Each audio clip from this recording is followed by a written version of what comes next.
Vamos a recordar la historia de dos grandes líderes. Recordaremos el ministerio de ellos.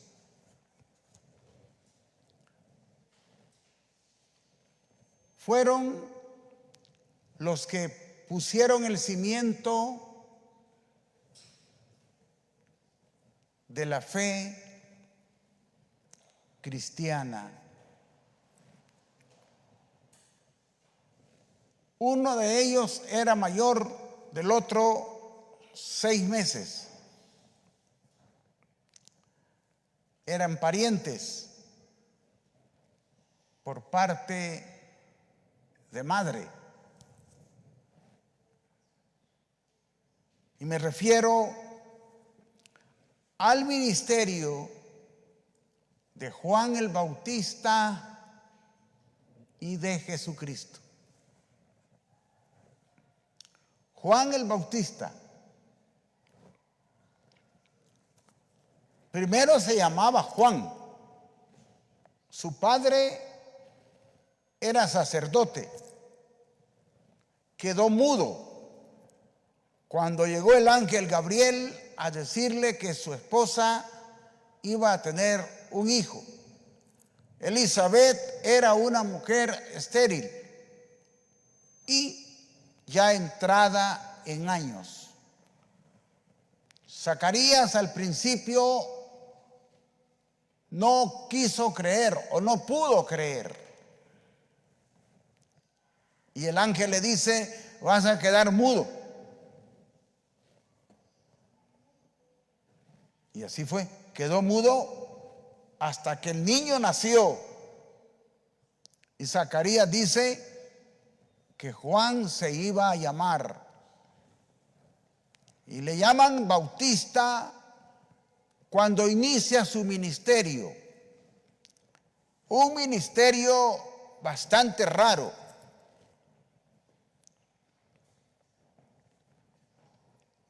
Trajo la modalidad de bautizar a todo aquel que procedía a cumplir con el gran requisito de arrepentirse de la vieja manera de vivir. El pueblo de Israel estaba viviendo una etapa de su vida oscura, pero de veras oscura.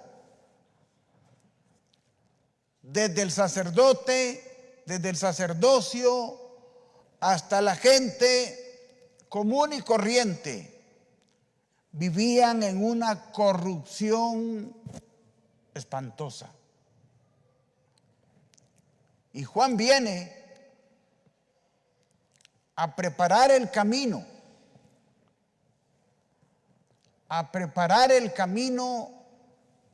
del Mesías. Jesucristo mismo, en el Evangelio de Mateo, capítulo 11, da el perfil de Juan el Bautista. Como ya dijimos,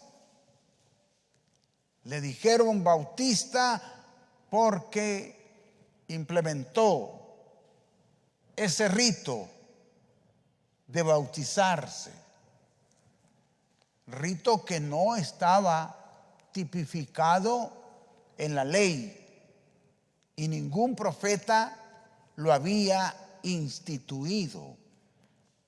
Vino a darle Juan un ligero giro al movimiento espiritual. Leamos desde el verso 1. Cuando Jesús terminó de dar instrucciones a sus 12 discípulos, se fue de allí a enseñar y a predicar en las ciudades de ellos. Y al oír Juan en la cárcel los hechos de Cristo, detengámonos ahí. ¿Hasta dónde llegaron las noticias de Jesucristo? Hasta la cárcel. Oiga, qué impactante fue la predicación de Jesucristo. Traspasó las rejas de la cárcel. Y un testimonio lo tenemos, aquel ex convicto en la cruz. ¿Qué le dice? Acordate de mí cuando vuelvas en tu reino. Quiere decir que aquel había oído algo de Jesucristo en la cárcel. Para ese tiempo, Juan estaba preso, de donde no salió vivo. Todos conocemos la historia, cómo termina la vida de Juan el Bautista. Sigamos pues. Y al oír Juan en la cárcel los hechos de Cristo, le envió 2 de sus discípulos para preguntarle: ¿eres tú aquel que había de venir o esperamos a otro? ¿Cómo es posible que Juan lo bautiza, vio cuando los cielos se abrieron y el descenso del Espíritu Santo que se posesionó del cuerpo del Maestro? Manda a preguntar: ¿eres tú el que había de venir o esperamos a otro? ¿Por qué mandaría hacer esa pregunta Juan? ¿Sería que Juan estaba dudando? Yo pienso más bien que la pregunta era para consolidar a los seguidores de Juan el Bautista. Juan estaba claro, pero sus discípulos no. Pero Jesucristo no le contesta de una manera que pudo haberla hecho, sí, decirle que yo soy, que no hay otro más. ¿Cuál es la forma que hace? ¿Qué manera le contesta? Respondió Jesús, les dijo: id y haced saber a Juan las cosas que oís y veis. Los ciegos ven, los cojos andan, los leprosos son limpiados, los sordos oyen, los muertos son resucitados, y a los pobres es anunciado el Evangelio. Este fue el ministerio de Jesucristo. Anda a decirle a Juan que los ciegos ven, que los sordos oyen, que los leprosos son curados, que los muertos son resucitados. Había una efervescencia espiritual, la cual había iniciado Juan el Bautista. Pero Juan no alcanzó ese nivel de curar ciegos, de curar leprosos. Juan solamente se limitó a predicar el arrepentimiento y que esperaran al que venía tras de él. Sigamos leyendo. Y bienaventurado es el que no halle tropiezo en mí. ¿Por qué podía haber tropiezo en Jesucristo. ¿Cuántos tropezaron en el ministerio de Cristo? ¿Se recuerdan las palabras que dijo Simeón cuando lo bendijo?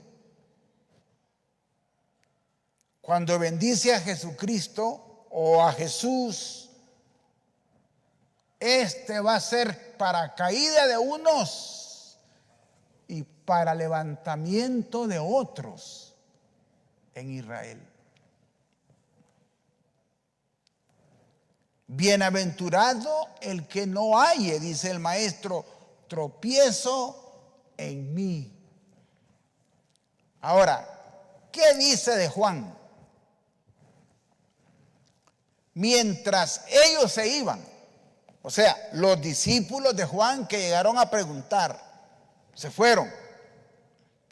Comenzó Jesús a decir de Juan a la gente: ¿qué salisteis a ver al desierto?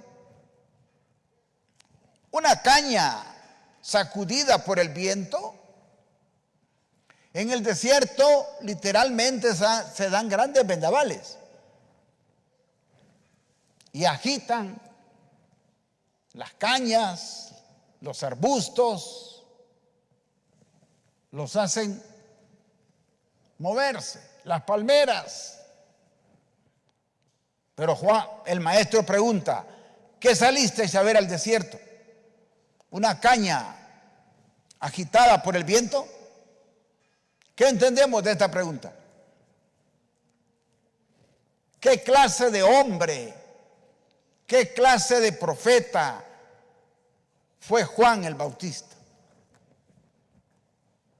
¿Acaso hubo algún vendaval que lo sacudiera? Fue un hombre de una presencia recia. No lo inmutó nada. Llegaron los saduceos y los fariseos. ¿Y qué les dijo? Generación de víboras. ¿Quién os ha enseñado a huir de la ira que vendrá? Cuando estuvo frente a Herodes, no le anduvo con paños tibios, le señaló el pecado que había cometido de adulterio porque había agarrado, le había quitado a la mujer a su hermano. Fue un hombre con un carácter fuerte, firme. Por eso él pregunta: ¿saliste a ver a una caña agitada por el viento? Sigamos leyendo. ¿O qué saliste a ver? ¿A un hombre cubierto de vestiduras delicadas? ¿Cómo fue la vestimenta de Juan? Una vestimenta rara, no usada, fuera de la moda. ¿Cuál fue su vestimenta? Un grueso cuero de camello. Qué rara esa vestidura, ¿verdad? Y me imagino que le duró para todo, para los años que vivió, que no fueron muchos. Tal vez Juan tuvo que haber muerto de 30 y... no, menos. Sí, como de 30 años. Porque 3 años siguió Jesucristo con el ministerio. De 30 años y medio tuvo que haber muerto Juan. Y no vamos a pensar que tenía varios cueros de camello. Uno solo, eso no fue todo. Un hombre, si se quiere, de carácter muy excéntrico.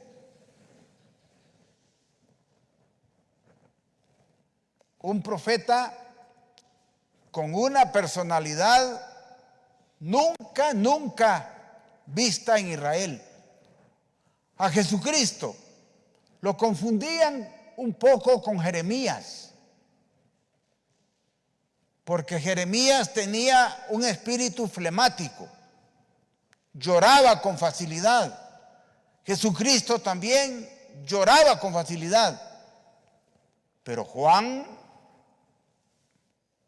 fue un hombre de carácter fuerte. ¿Qué salisteis a ver?, le dice, a un hombre cubierto de vestiduras delicadas. He aquí los que llevan vestiduras delicadas en la casa de los reyes están. Pero ¿qué salisteis a ver? ¿A un profeta? Sí, os digo, y más que profeta. Y más que profeta, porque este es de quien está escrito: he aquí yo envío mi mensajero delante de tu faz, el cual preparará tu camino delante de ti. ¿Cuál era entonces la función de Juan el Bautista? Preparar el camino ¿de quién? De Jesucristo. Visto de otro ángulo, o dicho con otras palabras, Juan vino a hacer la operación ablandamiento. Vino a ablandar las conciencias duras del pueblo de su tiempo. Su predicación fue fuerte. Vino a preparar el camino. Y recordemos, era hijo de un sacerdote. Como sacerdote, como hijo de sacerdote, Juan era sacerdote y debía de estar predicando en el templo.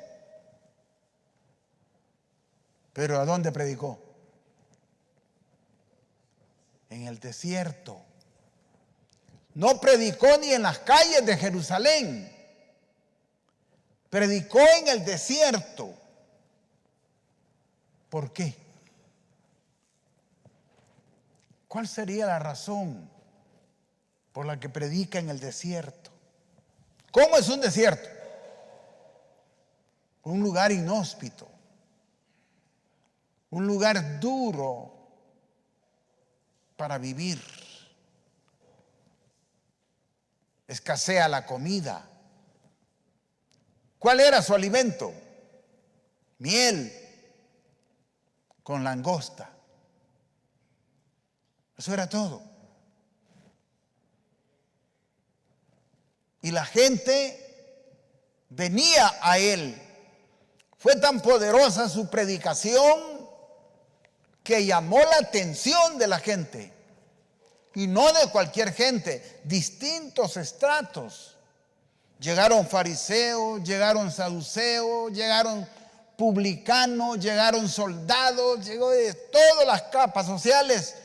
Fueron a ver a aquel extraño hombre que había surgido de las dunas del desierto. Y su predicación fue corta, pocas palabras. ¿Cuál era la predicación? Arrepiéntanse y bautícense para el perdón de sus pecados. Esa fue su predicación. No fue un hombre de delicados vestidos. Fue de una presencia rústica, pero con una voz de trueno. En el Evangelio de Mateo, siempre, capítulo 3, recuerde, estamos viendo el ministerio de Juan el Bautista. Mateo 3.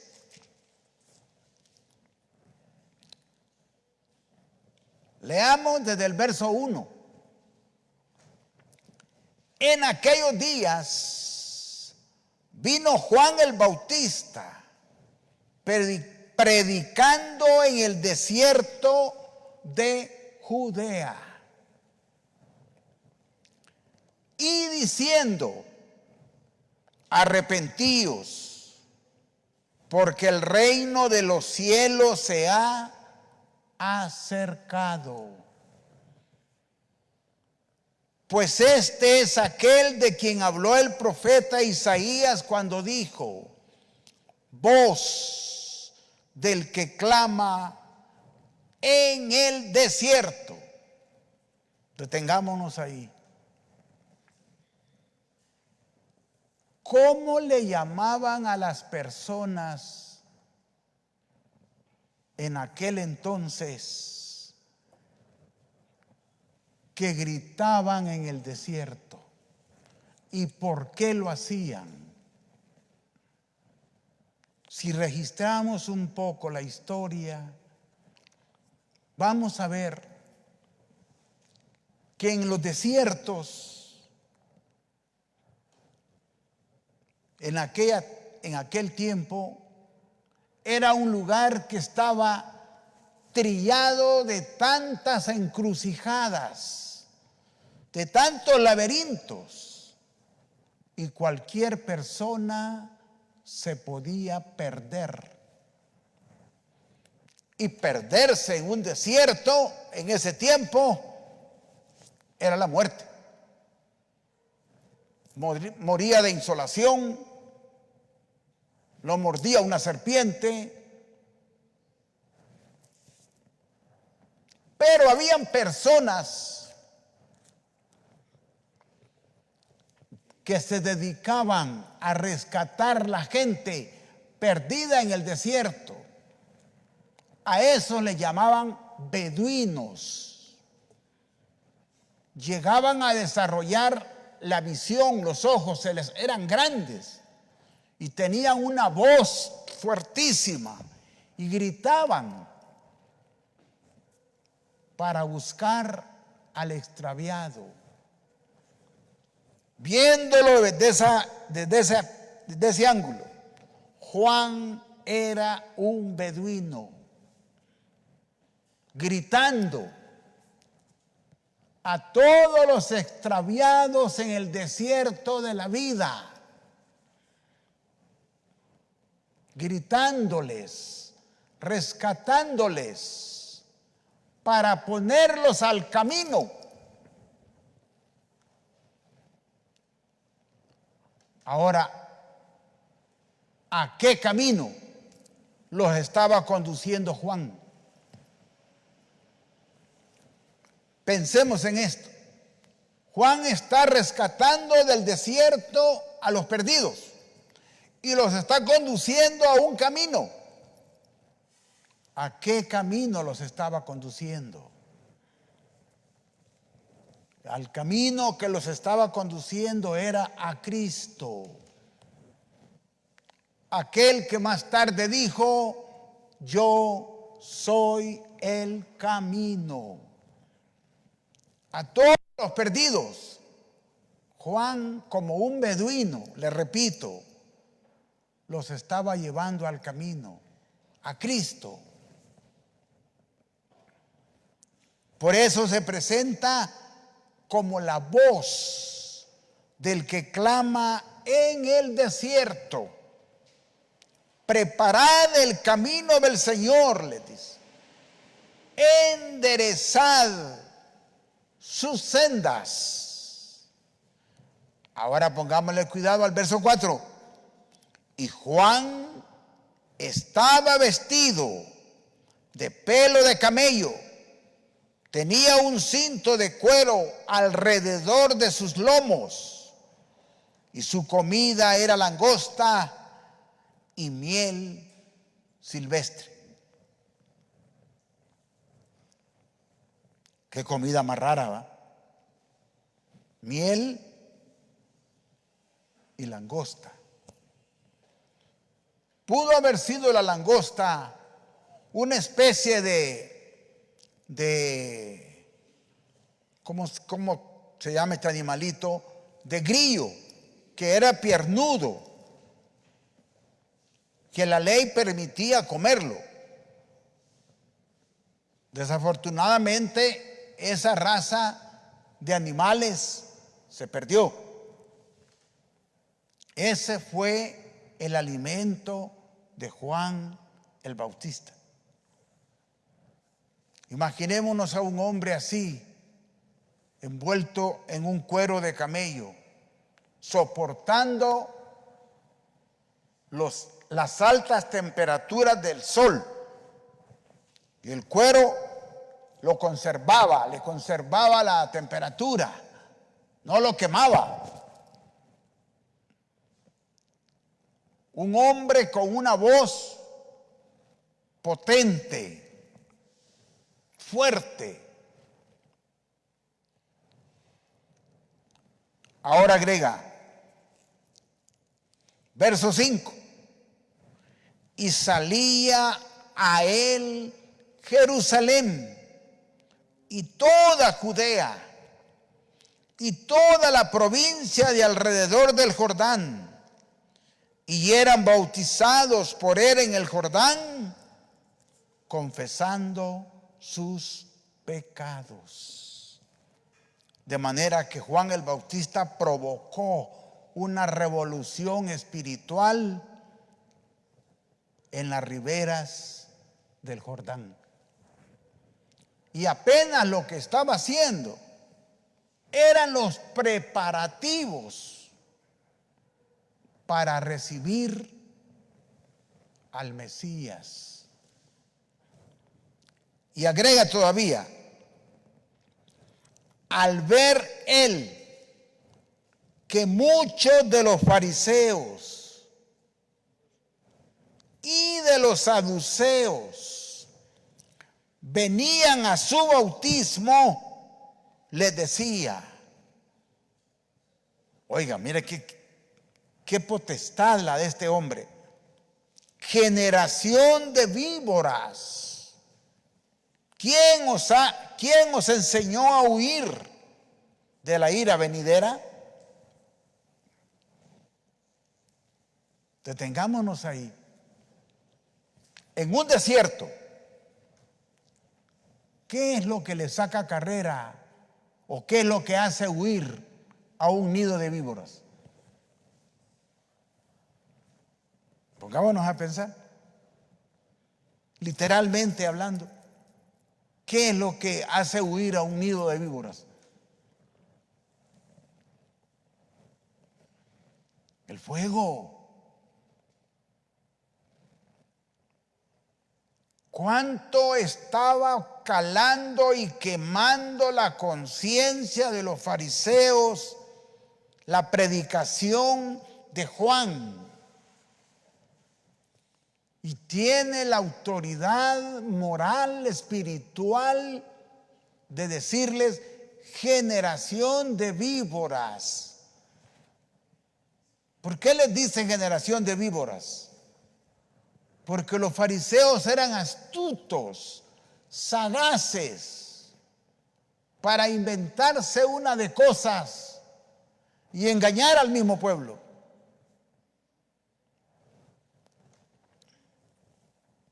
Y luego agrega, haced pues frutos dignos de arrepentimiento, y no penséis decir dentro de vosotros mismos, a Abraham tenemos por padre, porque yo digo que Dios puede levantar hijos a Abraham aún de estas piedras. Y ahora pongámosle cuidado al verso 10. Y miren la sentencia que les da. Y ya también el hacha está puesta a la raíz de los árboles. Por tanto, todo árbol que no da buen fruto es cortado y echado al fuego. le dio prácticamente una tremenda sentencia. El ministerio del Bautista Juan solamente duró 6 meses. Fue corto. El ministerio de Jesucristo duró 3 años y medio.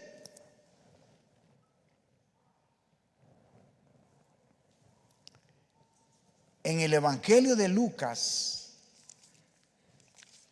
en el capítulo 3, Lucas capítulo 3, mire lo que escribe Lucas. Lucas nos da un dato histórico para que nos podamos ubicar en el tiempo en que Juan aparece como profeta. Lucas capítulo 3. Y empecemos leyendo desde el verso 1. En el año 15 del imperio de Tiberio César. O sea que Tiberio César tenía 15 años de estar en el poder cuando apareció Juan. Siendo gobernador de Judea, Poncio Pilato, el que condenó a muerte a Jesucristo. Y Herodes, el tetrarca de Galilea, y su hermano Felipe, tetrarca de Iturea y de la provincia de Traconite, y Lisanias, tetrarca de Abilinia, y siendo sumo sacerdote Anás y Caifás, vino palabra de Dios a Juan, hijo de Zacarías, en el desierto. ¿Dónde le habló Dios a Juan? En el desierto. Y aquí queda la pregunta, la incógnita sin resolver. ¿Por qué en el desierto y no en el templo? ¿Por qué Juan no luce los atuendos sacerdotales, sino un grueso cuero de camello? ¿Por qué no disfruta de las comidas del sacerdote, sino que comió miel con langosta? ¿Por qué Jesucristo no se le apareció?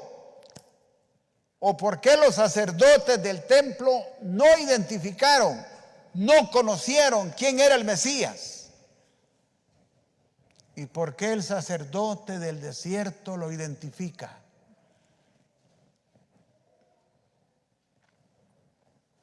Esto nos da la medida. ¿Cuál era la condición espiritual que ya estaban viviendo los sacerdotes del templo?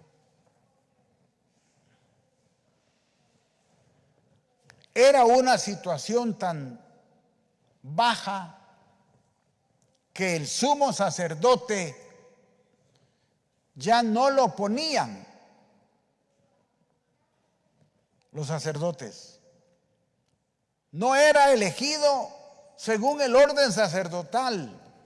Ahora el sumo sacerdote lo ponía el producto de un manipuleo político entre el imperio romano y los sacerdotes. Se movía de por medio el dinero, se movía de por medio el poder.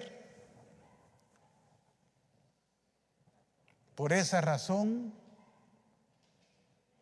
el Señor se le aparece a Juan. Es Juan quien lo identifica. Ustedes recuerdan lo que dice en el capítulo 1 y el verso 29 del Evangelio de Juan.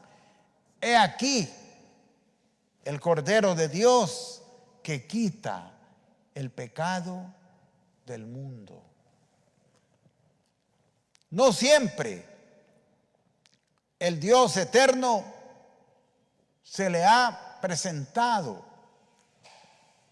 a los que pretenden ser los grandes, los poderosos, los intelectuales en asunto de religión.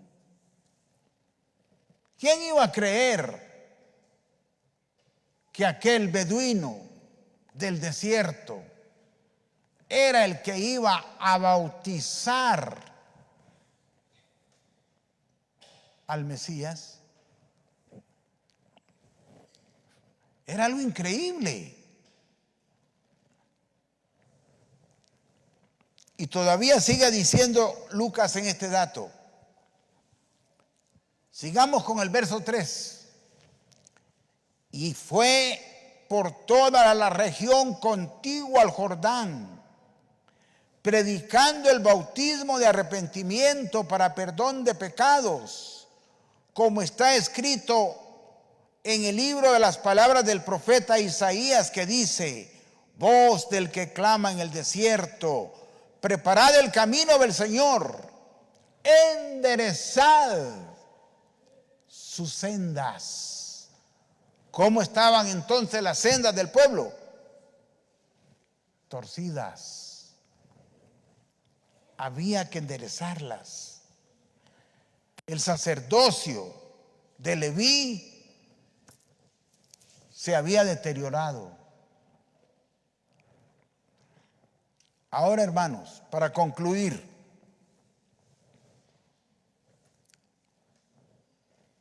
los doctos de la ley sabían que la venida del Mesías iba a ser precedida por un hombre importante. Y eso lo tenían ellos como punto de referencia. Antes que el Cristo apareciera, se iba a presentar en la tierra un hombre importante. Pónganse de pie, por favor, y leamos en el Evangelio de Mateo, miren, capítulo 17. Mateo 17. Miren la pregunta que hacen los apóstoles. Mateo capítulo 17. Y leamos el verso 10. Entonces sus discípulos le preguntaron diciendo: ¿por qué pues dicen los escribas que es necesario que Elías venga primero? Esa fue una polémica. Una de las causas por lo cual el Sanedrín no creía que Jesús fuera el Cristo o fuera el Mesías, porque antes de que apareciera el Mesías tenía que aparecer un Elías o un hombre importante. Pero resulta ser que el hombre apareció y no le creyeron. Verso siguiente. Respondió Jesús y les dijo: a la verdad, Elías viene primero y restaurará todas las cosas. Mas os digo que Elías ya vino y no le conocieron, sino que hicieron con él todo lo que quisieron. Así también el Hijo del Hombre padecerá de ellos. Entonces los discípulos comprendieron que les había hablado ¿De quién? De Juan el Bautista. Ya vínole. Y los fariseos no le entendieron, no le comprendieron.